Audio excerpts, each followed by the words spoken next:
ekspedisi Citarum yang dilakukan oleh dua orang bule Prancis. Bahkan sejak itu menyandang predikat sebagai salah satu sungai terkotor di dunia.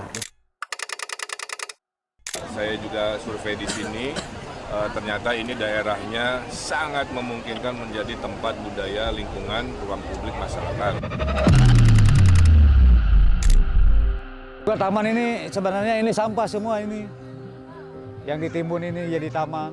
Jadi yang dulunya di sini pengerukan mau sedimennya lumpur, mau sampah kita timbun di sini.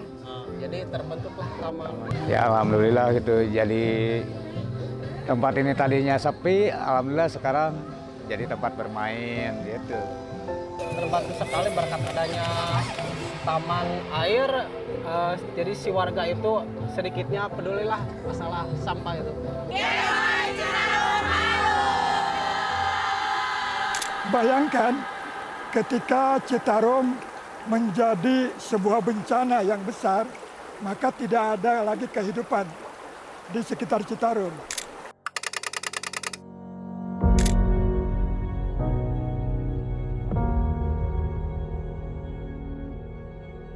Bahkan tahun 2004 akhir sampai dengan 2005 awal, kira-kira bulan Maret atau April, itu saya sempat mengalami beberapa kali banjir genangan yang cukup lama. Bahkan menurut orang tempat itu lebih parah dari tahun 1986. Citarum ini aset nasional, makanya Citarum dikatakan sungai strategis. Bayangkan, 1.400 megawatt yang bisa menerangi listrik dari Jawa sampai ke Bali, itu dari Citarum, melalui 3 bendungan utama, baik Saguling, Cirata, ataupun Jatiluhur. Yang kedua, air baku warga Jakarta itu didapat dari Sungai Citarum. Yang ketiga, pemenuhan irigasi di seputar Jawa Barat dan Pantura itu dari Citarum. Jadi dengan kata lain, Citarum ini urat nadi kehidupan baik bagi warga Jawa Barat khususnya, umumnya bagi Pulau Jawa. Pada bulan Maret 2018, Peraturan Presiden tentang Percepatan Pengendalian Pencemaran dan Kerusakan Daerah Sungai Citarum ditandatangani. Pemerintah pusat dan pemerintah daerah akhirnya saling bahu-membahu menyelesaikan permasalahan di 22 sektor dari hulu ke hilir. In 7 years, will be the cleanest river.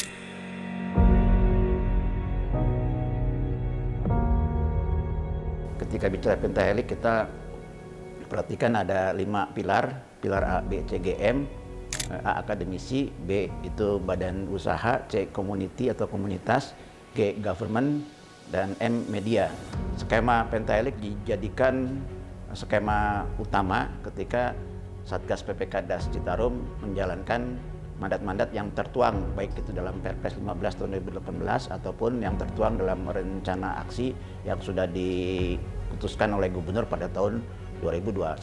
Ultimate goal dari Satgas Citarum adalah dari tercemar berat menjadi kondisi yang kualitas airnya bisa lebih optimal.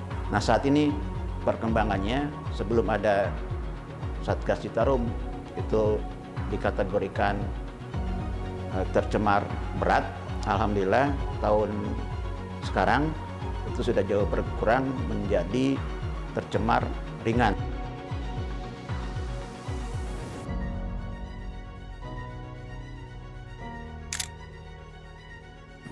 Kita sekarang berada di situ Cisanti, jarang sekali terjadi. Ini terdapat 7 mata air, ya, 7 mata air Citarum.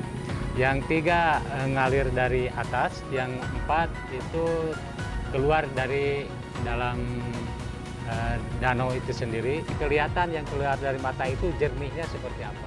Wah, gundul semua, nggak ada tanaman satu pun, nggak ada ini. Udah ini coklat semua ini kosong semua. Ini dulu nggak ada tanaman sedikit pun, nggak ada, kosong melompong, coklat warnanya. Makanya kalau saya tanami wortel, kopi, pohon tegak, sayuran, segala macam buah-buahan. Makanya alhamdulillah masyarakat juga paham kita pakai aturan pola tanam agrofresh itu. Nah, ada lagi kalau di kehutanan berdasarkan SK 306 Kemen LHK itu, lahan kritis juga dilihat dari segi kemiringan lahan. Iya, pada saat kemiringannya lebih daripada 45%, bahkan 30%, itu sudah dianggap lahan kritis. Meskipun secara faktual ada pohonnya, dianggap lahan kritis gitu. Ke Jawa Barat dianggap kok dianggap lebih banyak tuh dengan SK yang baru itu karena ada kriteria itu.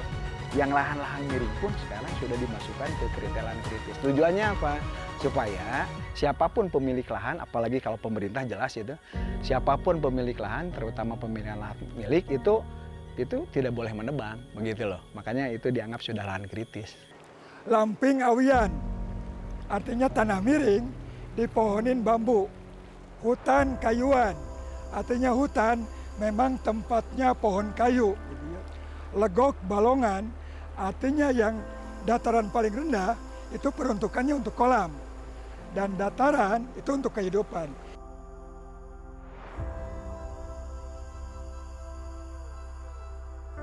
Dari segi penanganan limbah peternakan, saat ini sudah ada perubahan di mana ada banyak sekali penanganan limbah peternakan dilakukan melalui cara-cara pembuatan biogas dan juga pupuk organik yang dikelola dengan mekanisme cacing ya. Nah, ini tentunya sangat positif dalam membangun skema green energy. Untuk limbah kotoran sapi tentunya lebih tinggi karena dari 1 ekor sapi saja kita menghasilkan 20 kilo per ekor per hari. Ya, kalau kita dari 500 ekor berarti udah berapa ton tuh kan. Nah, kesulitannya sebetulnya itu adalah merubah paradigma masyarakat yang sudah terbiasa. Contoh kalau dulu kita mempunyai peternak itu yang udah terbiasa limbahnya dibuang ya. Dibuang kemana aja, pas begitu banyak bingung mau kemana buangnya, terus tidak bisa dimanfaatkan. Nah sebetulnya merubah itu yang susah. Dan alhamdulillah sekarang peternak juga udah pada paham.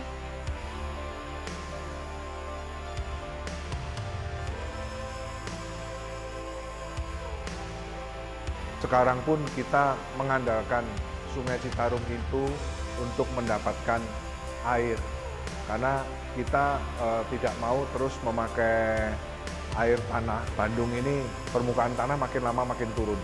Karena kita mengambil air dari Sungai Citarum, jadi kita pun sadar bahwa setelah kita pakai air tersebut, ya harus diproses lagi, kita kembalikan lagi ke Sungai Citarum, bahkan harus lebih baik daripada saat saya ambilnya gitu. Waktu pemerintah mencanangkan proyek terowongan Nanjung untuk mencegah banjir di area Bandung Selatan itu langsung kita setujui. Ketika terowongan Nanjung masih dalam progres, banyak orang yang kemudian merasa skeptis. Nanjung juga tidak akan berkontribusi banyak terhadap penanganan. Ternyata terbukti bahwa terowongan Nanjung ini cukup efektif memperpendek atau mempersingkat durasi genangan di Citarum ya. Saya dengar katanya sejak ada terowongan Nanjung itu banjir itu ada, tapi waktunya singkat sekali. Jadi begitu terowongan dibuka langsung hilang. Intinya di sini banyak bermasalah dengan banjir. Banjir ini kami atasi dengan melaksanakan kegiatan pengangkatan sedimentasi, pembersihan sampah, juga komunikasi sosial terhadap masyarakat untuk tidak membuang sampah sembarangan.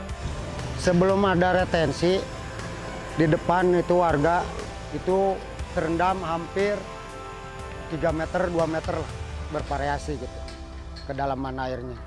Tapi alhamdulillah sudah adanya retensi, Kampung Ciputat, Cibadak, terus Muara, Jembatan sekarang aman dari banjir. Warga di sini sangat berterima kasih mungkin ya sama pemerintah yang udah membangun kolam retensi. Terus sudah ada ini, malahan mah ya warga itu sangat senang gitu. Udah nggak kebanjiran, ada lagi tempat hiburannya juga gitu. Sekitar 400 riset ya yang sudah dijalankan di Universitas Padjadjaran. Yang paling menonjol adalah terkait dengan masyarakat. Kalau saya sih lebih melihat bahwa kita memang permasalahan sosial ini yang harus kita benahi karena perilaku-perilaku masyarakat di situ yang akan berdampak ke Sungai Citarum atau ke Das Citarum. Citarum Harum, sukses!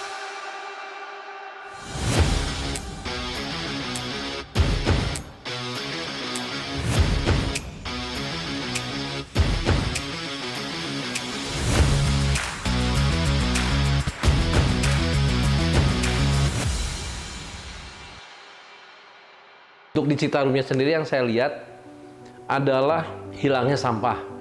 Saya juga melihat banyak spot-spot yang bisa dijadikan tempat wisata. Tumbuhnya juga beberapa tempat untuk perikanan nih. Gitu berarti kan airnya udah mulai bersih nih, gitu kan. Sangat bahagia ya. Sangat senang sekali adanya pemanfaatan ruang publik di sempadan sungai. Tapi dengan adanya pemanfaatan ruang publik seperti ini membuka lebar-lebar mata kita bahwa banyak sekali yang perlu diperhatikan di sungai-sungai. Harapannya bahwa program-program pemerintah yang memanfaatkan sempadan sungai ini lebih diperbanyak, lalu juga lebih diperluas. Harapannya juga sungai-sungai yang ada di utamanya ya Citarum, di Kota Bandung itu akan lebih bersih, bisa dimanfaatkan dan bisa jadi manfaat untuk banyak orang. Saya melihat ke depannya tantangannya lebih besar kan. Ya memang ada perubahan, masih ada waktu. Syaratnya adalah betul-betul harus terjadi pentahelik. Bukan hanya TNI saja, tapi juga stakeholder lainnya. Komunitas, pemerintah, baik pemerintah daerah, pemerintah provinsi, juga tentunya pemerintah pusat. Nah, ini bagian PR bersama lah. Ya. PR bersama agar betul-betul fokus memprioritaskan untuk pelestarian Sungai Citarum. Saya sangat optimis sekali karena saya melihat Citarum itu sekarang sudah sangat berbeda. Kurang lebih 2 tahun ini, 2 tahun, 3 tahun ini saya melihat Citarum itu sudah semakin bagus. Keterlibatan para pihak dalam skema pentahelik harus betul-betul dilaksanakan dengan utuh menyeluruh, dengan penuh tanggung jawab. Mohon skema pentahelik bisa dijalankan dengan penuh tanggung jawab, dan itu akan menjadi phasing out strategi bagaimana ketika misalnya di tahun 2005 Satgas harus selesai, maka para pelaku pentahelik ini yang akan meneruskan perjuangan dalam mengelola Das Citarum, melestarikan Das Citarum, meningkatkan indeks kualitas lingkungan di Das Citarum supaya bisa lebih bermanfaat dan menjadi legacy bagi anak cucu kita di masa yang akan datang. Masyarakat setempat peduli terhadap sungainya, maka kemudian indeks kualitas air ini semakin meningkat. Bahkan kita merindukan masa depan anak-anak generasi penerus kita bisa kembali bermain di air, di sungai itu menangkap ikan dengan cerianya. Itu harapan kita semua.